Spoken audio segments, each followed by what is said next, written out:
Okay, here's a video on a Embraco compressor. It is a VEGY8H compressor, and of course it wasn't working, so we did a lobotomy on it, and I'll show this to you. Cut the top off, and the actual problem is right here. This tube is broke.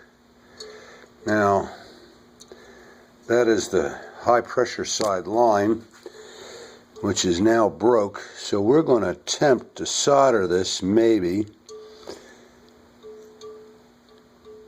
and reassemble it with this lid.